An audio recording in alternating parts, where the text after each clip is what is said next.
here. But yeah. I'll do my best not to kill anybody. Hmm. Okay, good to know.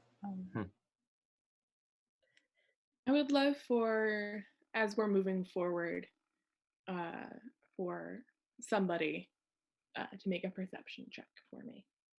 I have a +3 to perception. Oh, you do the perception check. Ooh, I rolled a 5, so that's an 8.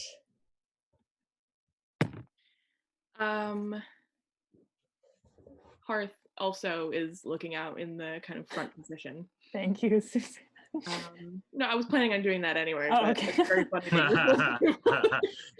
And calls out behind you. I see the path opens up ahead. There's a clearing. It's just a flat path so far, and when we're walking up ahead, it opens, or is there like a notable physical feature? Maybe No, so far, this has been what looked to be basically a path of destruction that had been bulldozed straight through a very dense forest. Suddenly, the forest ends as you guys kind of catch up to where Hearth had been, a few paces ahead of you guys. And you continue to walk forward. You can see, right, as the dark gloominess of the trees overhead had been shadowing you, there is light up ahead. And you continue to walk forward. And suddenly you're in a large circle of short, green, verdant grass. There is a small pond in the center, maybe 40 feet, in diameter, with clear, crystalline water gently bubbling and stones surrounding it. You also notice, however, that in this clearing stand a couple figures. Both of them you recognize from your brief visit to Washdown Academy. You see the tall, imposing figure of Kestrel, with matching features to Hearth, black hair pushed back with a headband and cascading down her back, in her armor, waiting. No weapons, just waiting, sitting beside the pond. And Sano, Thayar, you see, who is dipping what looks like a much larger version of the crystal you have, Oliver. Probably, I don't know, this like a good width across into the pond's water, and you can see bubbles float up as it submerges. Sano lifts her head and says, "Oh, well, I didn't quite think you'd make it this far, but we're happy to have you. Are you here to see the ceremony?" I think we all kind of just like look at each other very nervously. Kestrel looks over and, "Well, brother, I don't know if I expected this from you." I push Hearth kind of toward Balthus, and say, he's our prisoner, and if you stop what you're doing, stop all the evil things that you're probably doing, then we will let him go unharmed, but otherwise we will kill him. Make a deception check.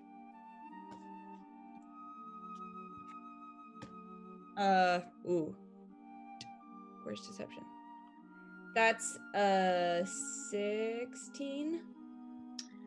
I am going to roll insight. They're probably good at that. I got an 18, so she kind of cocks her head and says, "Oh, will you? Yep. You really look cold-blooded." Kind of just pull out my dagger, a little shake. You have no idea what she's capable of, lady. You should have seen them If last they're night. capable, what they're capable of, lady. Yeah. Yeah, you should see me. When I do my cool stuff. You have to be there, really, to get it. Yeah, you kind of have to. But it was really cool. Yeah. As you have this conversation, you can see that the water in this pond, previously so clear blue, has started to cloud over and turn at first a muckish brown and then an almost opaque glowing yellow color. And a little bit of it begins to seep into the grass. That's not good. So to give you kind of an idea of what this looks like, right? So we have our circular pond kind of in the middle of this outcropping. That's maybe 40 feet across.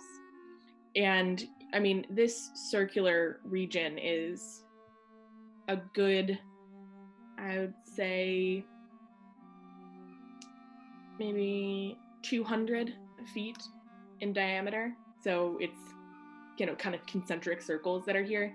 And maybe 10 feet out from the center pond of grass is now glowing vibrant yellow. We have a whiteboard for this purpose. Can we? Yes, we have Sano here, and we have Kestrel over here, and you guys are just, oh, my texts, are walking in kind of right where it says donut is where you're entering. So you guys can place yourself somewhere in like this lower half. And right now this is approximately the area, like the color, like the grass has changed to this glowing yellow color around the radius of the pond. I recommend not touching the yellow stuff. I am going to cast I'm gonna cast Hold Person on Sano. Okay, what's the range for that? So the range is 60 feet. Okay. Am I within 60 feet? Yeah, actually, because what I just said of 40, actually, this is 20, this is 100. You could move up to get within. Okay. I'm gonna move up, but I'm not gonna touch the, yellow fungus. All right. I'm just gonna get within range. I am first gonna cast Inspiration on myself. Okay. So I believe Hold Person is something I need to save from. Yes. Oh, so that wouldn't help me. You're right. Do not believe so. Okay, well, I'm gonna cast Hold Person on Sano.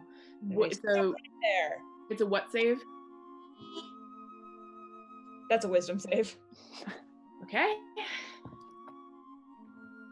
I rolled a 20. Well, that's not great. So I believe the spell has no effect. Yeah, I love being level 4. But as you cast, Sano looks up from where she is at the pond, and I would like everybody to roll initiative. Yeah, sorry guys, we thought that one might work out a little better. It was a good idea for sure. It's just the dice were not in your favor. Just imagine if it had worked. That would have been pretty sick. I do say that in person. I do the whole person, nothing happens. She like starts getting ready for battle, and I'm like, okay, but you can understand how if that had worked, that would have been really cool, right? That would have ruled. Yes, absolutely. Anyone get 25 to 20? That was me. I got a 21. Yeah. All right, 20 to 15. 15? 17. That's a nice initiative. First up, Balthus. Again, your fighter instincts take over, and you are the first to ready yourself for battle. Okay. How far are they again? They are pretty far away from you at this point. Okay. Let's see, you're just entering this clearing. You're maybe, from Kestrel, I would say like 60 or so feet away. Mm-hmm. Okay. And from Dana, a little bit farther, more like 100. Okay. Who do you think I should go after first? Oliver, Miriam? Zeno. Zeno? Alright, yeah, I was thinking the same Good thing. stuff, Alright. I'm gonna try to go to Zeno, and I'm gonna do that. Alright, cool. So I can't get there in time, but If you want to, you can take your action to move another 30 feet. So oh, you can right, move right, 60 right. feet. No, I'm gonna move up 20 feet and then get in a defensive stance as the action. Just in Okay, case. so you can move the full 30 and then get in. Oh, my bad. Yep. Okay, there we go. Yep. All right. So we could do like an actual, I mean, not an actual battle map. We could do like a little battle set. Would be approximately right there. So Miria, you are up second. Okay. You have already moved forward a little bit to cast at Zeno, so you're within 60 feet of her and probably closer to Kestrel. Okay, I am going to, I'll say I'm like here, or I could be a little behind about this. I would like to get in a place where I can cast Fairy Fire in a 20-foot cube and not hit my allies. They're more than 20 feet away from each other, so you can cast it at either Zeno or Kestrel, but you're not going to be able to catch both of them right now. Okay, well, I'm going to cast True Strike on Zeno. I get a brief insight into the target's defenses. On my next turn, I gain advantage on my first attack roll against the target. All right. Is that anything I saved from, or is it just a... It just happens. All right. And I am going to use my bonus action to control the dagger towards... I said I wouldn't kill Kestrel. I didn't say I wouldn't hurt her, but I'm going to stab Zeno instead. Okay. Roll to hit. And I add my proficiency to that as well as Dex, right? Yes. Yes, okay, I didn't add that last time. And I rolled a 19, which is very awesome. +2 plus Dex. So that's 5. So I rolled a 24 against her. 24. Yeah, that'll hit. And I have for a dagger, it's not, this is what I've been using for the dancing dagger, is 1d4. 1d4 plus 2. 1d4 plus 2, it says 3 on my sheet. Oh, it's your dex is 1? My dex is 3 now that I've leveled up. Okay, so it's 1d4 plus 3, and then you should be adding another 2 to that because it's an enchanted dagger, so it'd be plus 5. Okay, I got a 9 damage. 9 damage? Nice.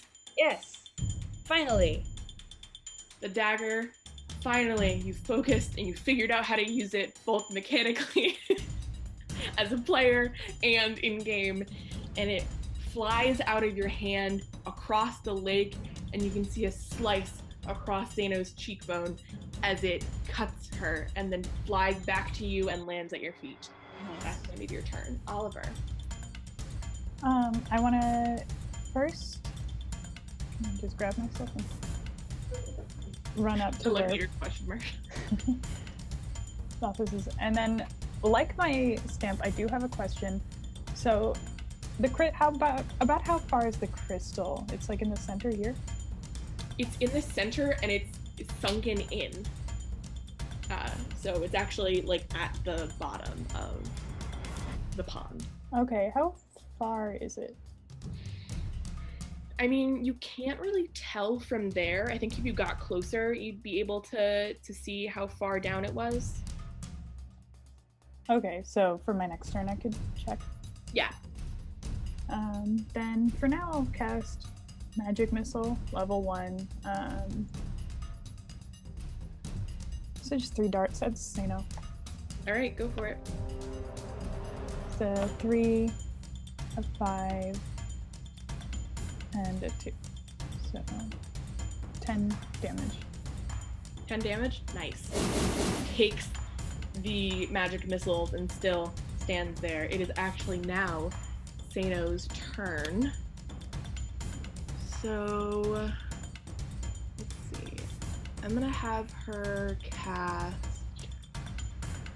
Moonbeam.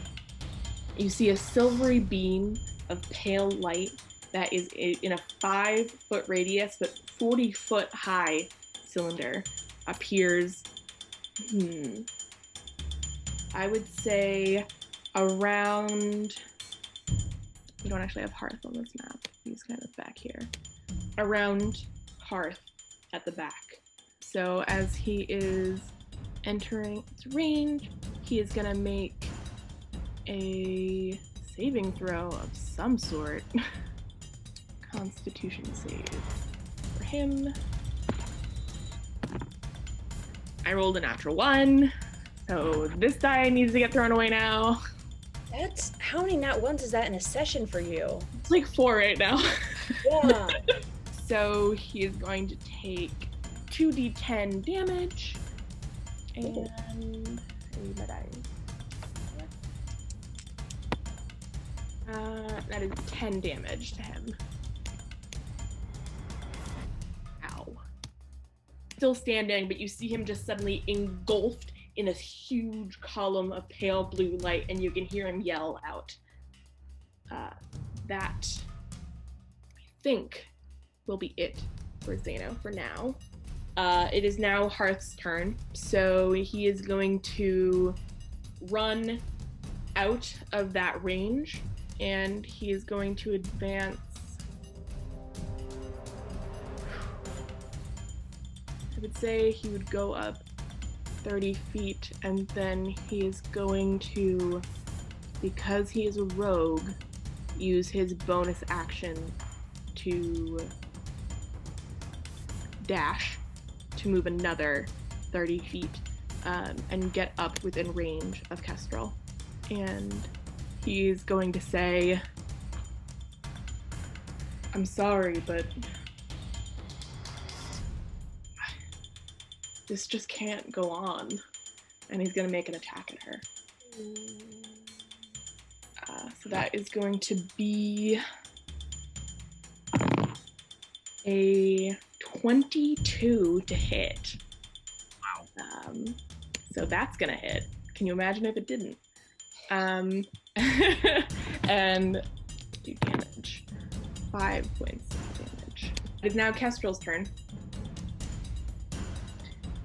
And she takes that hit from her brother and just looks at him like, I don't understand. And she is going to make an attack at him right now. She's going to do a little punch. Little bop bop. That hits. That's a 17 plus 6. That is going to be 6 damage to Hearth.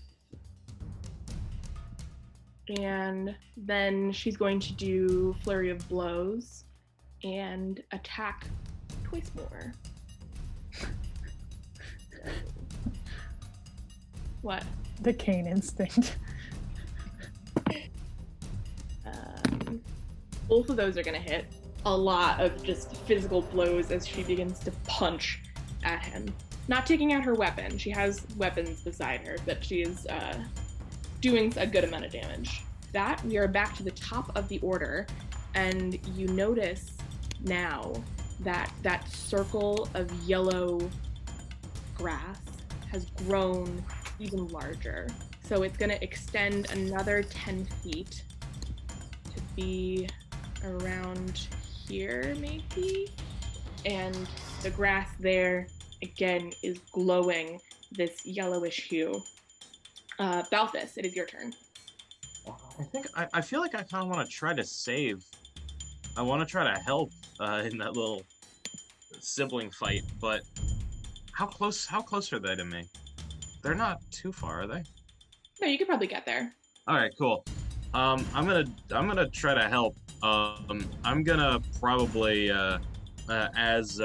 just after she threw all the punches and whatnot, I'm probably gonna come in and probably swing my sword at her. I'll swing my sword. Yeah. And I got it. Wow, that's a 20. Probably wow, get that's a around. 22. You can probably get around to flank if you'd like. Sure, I can flank, and I just got a 22. So 22? Yeah, that's gonna hit. You want to roll again just to see if you get nat 20? But I better roll. Nope, I got a 1. So okay. so yeah, I'll take that 22. What's Roll damage. A D? All right, perfect. That's 9. 13. 13? All right, that's a pretty big hit. You see her take that from the blade, and she turns to look at you, and this doesn't have anything to do with you. And she turns to look back at her brother. Maria. Maria. Maria. Mario. Maria, it's your turn in the order. Oh no. How many feet across is this yellow fungus circle? It's like 20 feet out now. Gosh dang. I am going to use Mage Hand to try and get the stone from the inside of the fountain. Of the pond. Yeah, what's the range of Mage Hand? It's 30 feet. You could move up and do that. Yeah. You probably have to move into the yellow area because it is, as you move forward, you can see that the pond is deep enough that and then how much weight can Mage Hand carry? Mage Hand can carry 10 pounds. Okay. Yeah, that should be enough. Great. Okay, yeah. I'm gonna go into the fungus if that's what I need to do to get it. Mm-hmm. Yeah, is Balthus already in the fungus? Yes. Yes, I am already in the fungus, but I wanted to deal more. I'm kind of the damage dealer, so I don't feel like I'd be great for that. He's not getting dead. rings. So. Yeah, exactly. I'm not dead, so. And I'm gonna grab the stone with Mage Hand and take it out. Okay. Can I use my movement to get back out, or have I already used it all? I would say you could back up a little bit, but you can't get all the way out. You can kind of be right on the edge in between there. Sure, I'll back up a little bit and get as close to the edge as I can. And I'm gonna use my bonus action to inspire Hearth. All right, go for it. And give him a note of destruction, which will detonate upon using the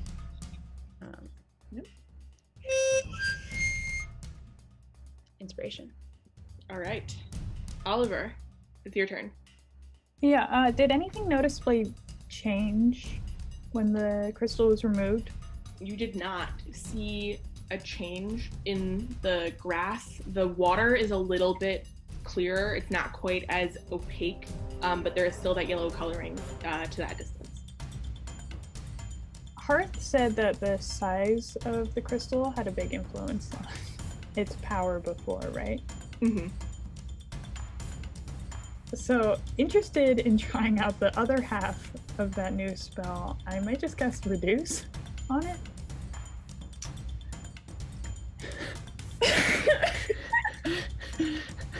This is a 300 IQ play. Problem, go away. Shrink to microscopic today. If it is not good for the story, I'm also. No, I mean you can do it. I'm just like break the game. Break the game. So this is an object, exploit, right? But there's also a lot of. I would say. I'm just gonna. What's your spell save DC? Spell save. Wait, is this object saving? I have not been updating that. That's just 12 still, right? It's 8 plus your proficiency plus your spellcasting modifier. Okay, I think that is the same. I think it's 12. Alright. I'm just gonna roll a flat d20 and I'm gonna roll it onto my phone. I rolled a 3. So you know what? Yeah, I'm gonna do it. I just there's so much like raw magical energy in here that's trying to release. That was kind of my thought process and why it would not be just an automatic success. But you do manage to shrink it down, and that is a concentration spell. Yeah, that you were holding. As you do that, you can see a lot of the yellow around here dulls to an almost brownish tone. So that's good. That's nice. Good. It is now Sano's turn. As an action, she is going to move this moonbeam that had been in the place of Hearth previously, and she's going to push it forwards to you, Oliver. So I would like you to roll a Constitution saving throw. I just upped that. Yeah, it's gonna level up.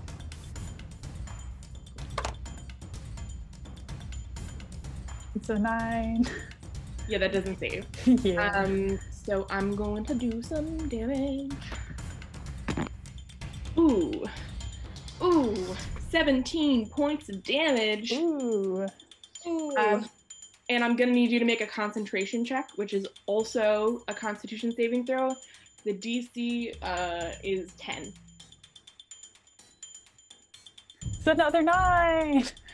And with that, reduce drops. Okay. You're fighting against intelligent spellcasters. She saw that you cast that, and she wanted to hit you, so you drop it. Yeah, that's a good. Makes sense. The mage hand, is that still up? Mage, yeah, it should still be up. It's not. Yeah. So I guess it just the crystal again grows to its actual size in the mage hand, and it kind of dips down a little bit as the weight increases again. And you can see the color in the area begin to be more yellow again in proximity to the crystal. It is now Hearth's turn, and he is going to make another attack at his sister, and he is just gonna say, like, "You're working with devils. How can this be good?" And he's gonna make another attack. Well, I love the drama that they're having in their corner. Ooh, 23. That hits. Hey. And, I have advantage. I rolled a 2. So 23, flanking with Skylar, gonna do some extra rogue damage. 11 points of damage as he slices with the scimitar. She's still looking pretty hard. I mean, she's taken some damage, definitely looks like she's been hit, but she's in no way, like falling over already. It seems that Hearth knows at least somewhat what kind of damage his sister can take. But it is her turn now. She is going to cast Thunderwave, centered around herself. So I need both of you to make a Constitution, both you and Balthus and Hearth, Okay. to make a Constitution saving throw. Gotcha. Constitution. I got an 18, so I'm okay, I think. You do save. Yeah, I'd imagine. Kestrel's not that much of a spellcaster, but still, I'm gonna roll. The damage for Thunderwave is 2d8. I rolled 14 points of damage, so both you and Hearth are gonna take 7. Okay. Oh no, Hearth didn't save. Never mind. So you saved, Hearth didn't. That makes sense. And as that happens, Hearth is pushed 10 feet away. You're lucky you didn't get pushed, Balthus, because you would have been pushed into the water for sure. Oh, good. And you guys can hear this boom that emits from Thunderwave. I mean, it is deafeningly loud. You don't take any damage from it, but it's a big, announcement, basically, what's happening. After Kestrel's turn, you see in the distance a figure emerge from between the tightly woven trees. It almost seems to be made of shadow at first, but as it steps into range, the body solidifies. You can't see many of its features, as it is just a dark silhouette covered in chains, wrapped around its face, its arms, legs, torso, different sizes and widths, and they almost seem to be writhing around its body. And it stands holding 2 chains in its arms, emerging out of the forest, and it's just going to move forward 60 feet. Just quietly, not saying anything. It's gonna be right here, approximately. I don't like that. Something tells me if it gets in the water that it'll be bad. Miria, you can feel this same sort of heat rising in you at the sight. Uh-oh. Oh. And because the crystal is currently out of the water, nothing happens at the top of the order. Balthus, your turn. Would if I did ice breath, would that hit God, I'm forgetting names. Hearth. Thank you. You could move around. Yeah, I'm gonna do that. I'm Yeah, gonna do you that could and do shift fire. kind of Yeah. forward, kind of sweep down this way, so you can just hit Kestrel on that. I'm gonna do that in ice breath. Constitution saving throw for her. Yes. I think Kestrel is such a cool name. I know a person in real life who's named Kestrel. That's cool. 19. Wow, that's pretty good. So you can roll damage and take half. 2d6. Yeah, okay, I did it right. So what'd you roll? What did you choose? I got 2 5s. Yeah. That's 10, so I'm gonna take 5. Exactly. Yeah, 5. All right. She's starting to look pretty hurt, but still not going down yet. Miria, it is your turn. I'm gonna take out my longsword and I'm gonna use Mage Hand to bring the crystal to me, and I'm gonna put the crystal on the ground and I'm gonna try and chop it in half. Okay. With my longsword. Can I use, I think, Bardic Inspiration to inspire myself? Yes. Okay. So it'd be your bonus action, and then it'd be your action to attack. Okay. Is moving Mage Hand a bonus action? No, I think it is to move Mage Hand as a bonus action. Then you could not inspire yourself. Use your action to control the hand. Oh, damn it. Okay, I would have to use my action just to bring it towards me, I guess.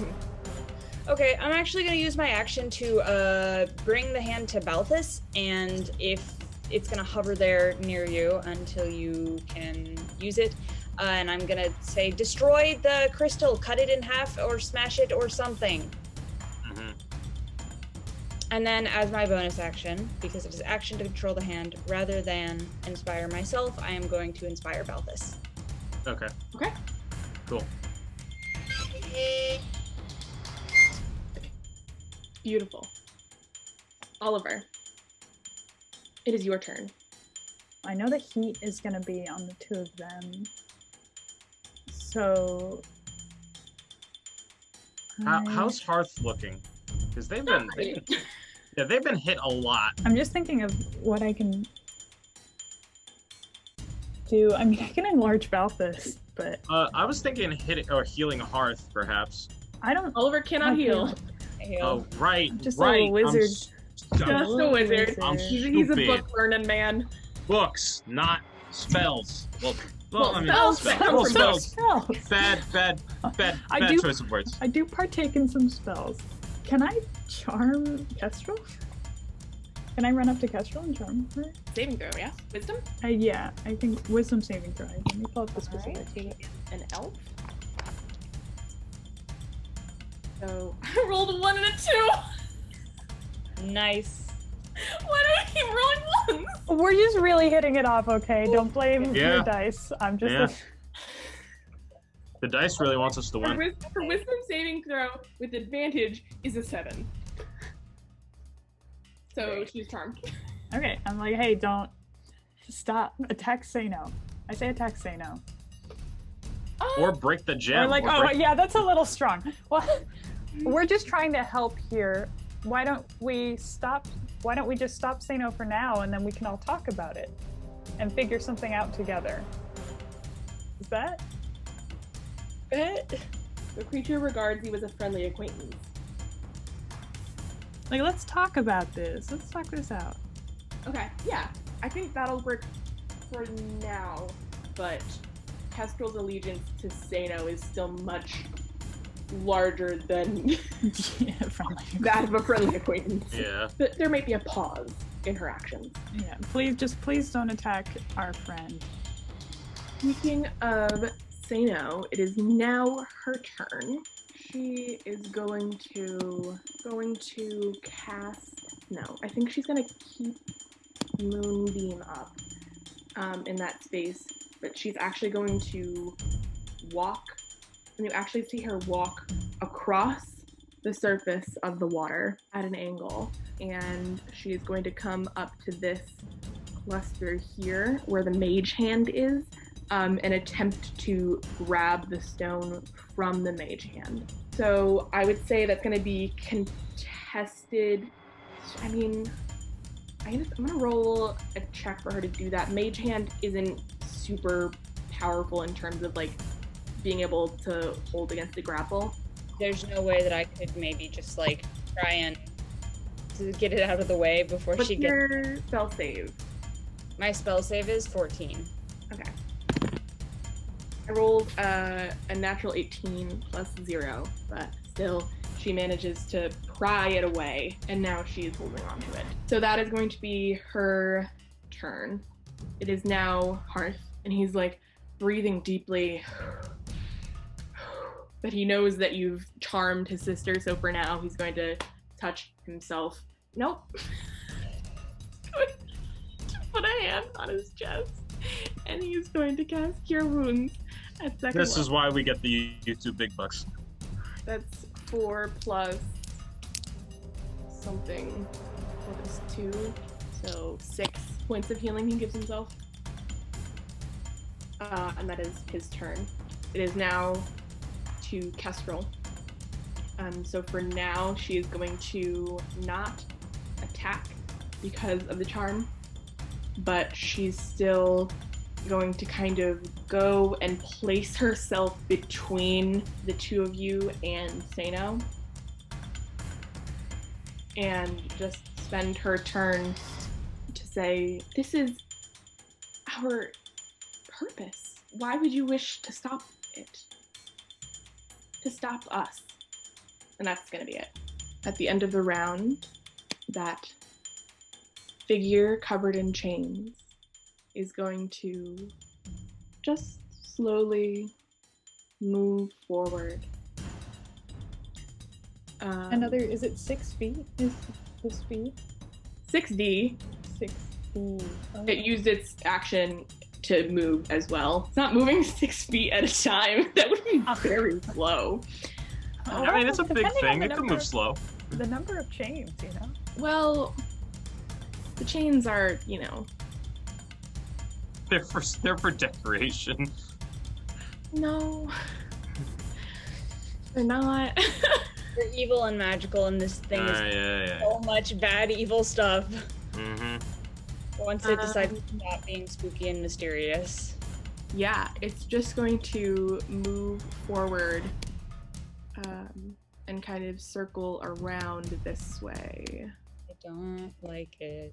That is what it's going to do currently. While you're editing the map, Zeno has moved, right? Yeah, Zeno's over Oh, here. the T moved, but the X did not. The X didn't. I can erase the X. Balthus, it is your turn. All right. If I attack, Did you Saint- hit the crystal at all?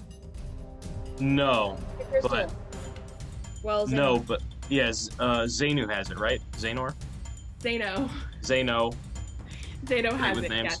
Currently. Great with names. Would I be able to knock it out of their hand, and then, as an additional action, slice it, or take a swing at it? Probably your action would be to knock it out.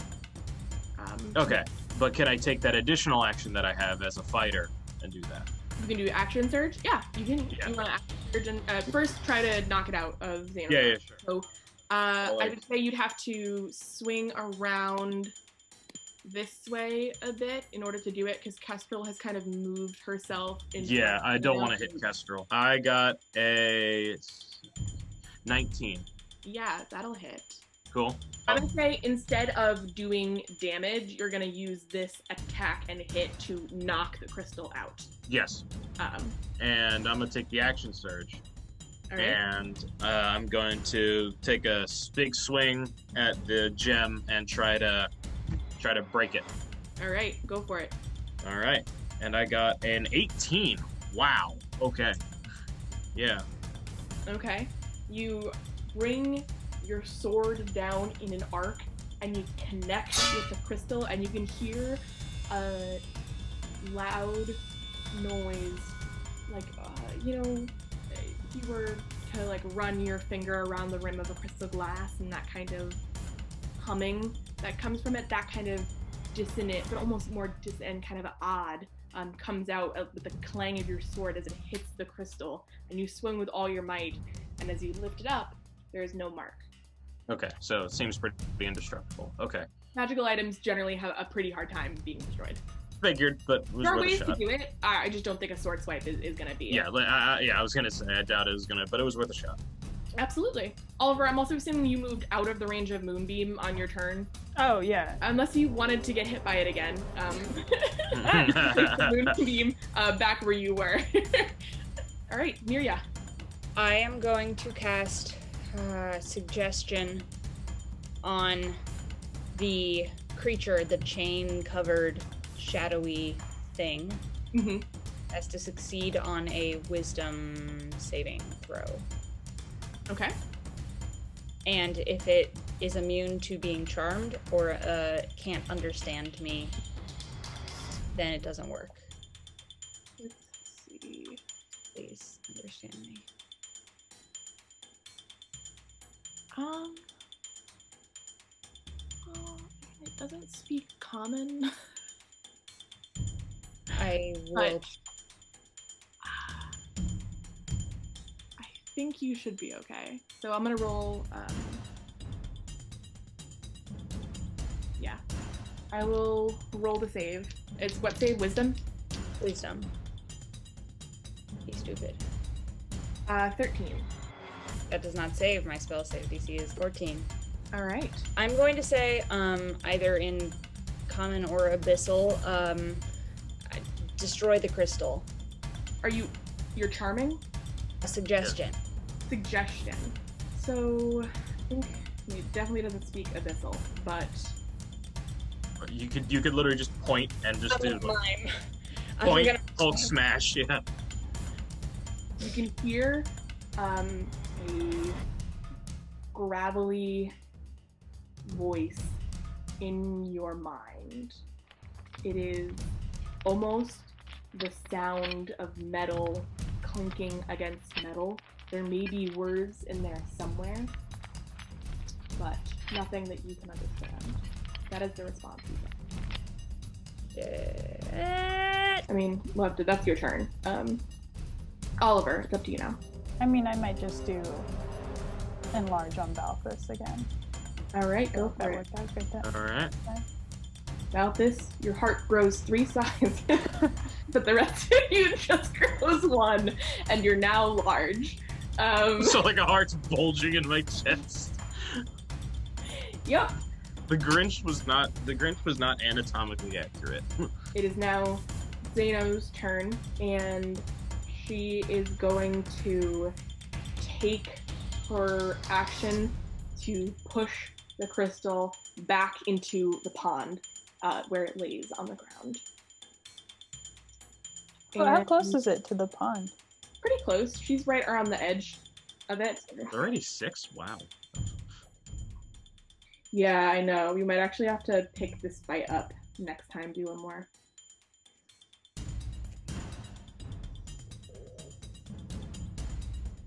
Yeah, I think she's just gonna push the crystal into the pond, and she's going to walk out on top of it and kind of stand in the middle of the water, waiting.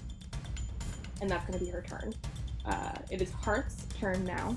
He is going to, I think he's gonna try to attack Zeno. He is out of his range for his scimitar, but he is going to pull out a dagger and make a throw at her.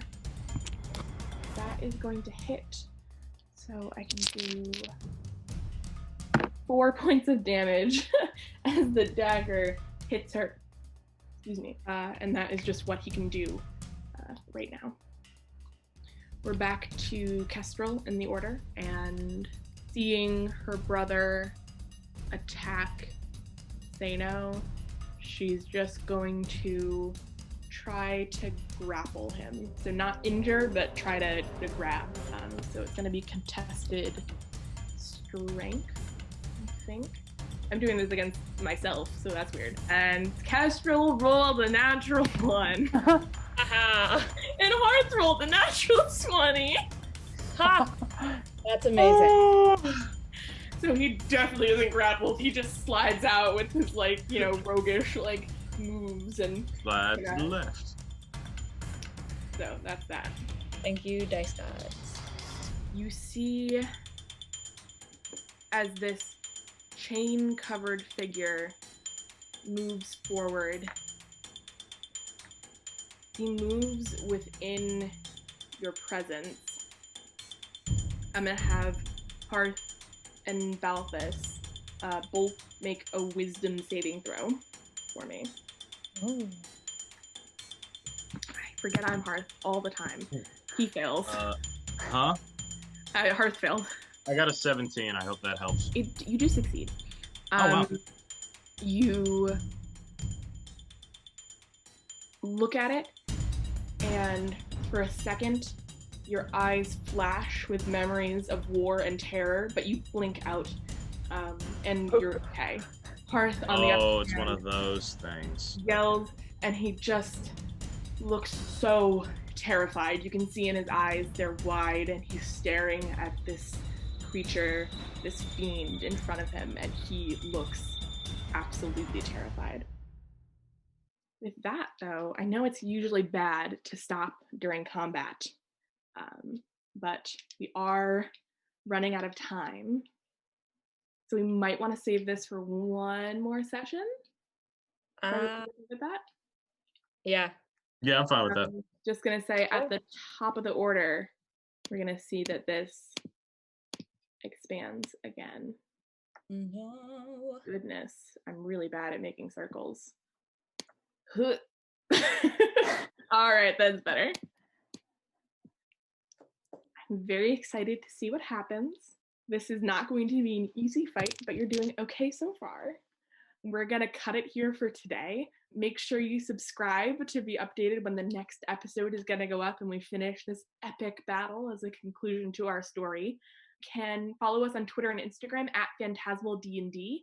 And thank you guys for watching. This has been super fun to make so far, and I cannot wait to see what's going to happen with this battle. Everybody keep notes on your character sheets because we're going to jump right back in here next time, okay? Yes. All right.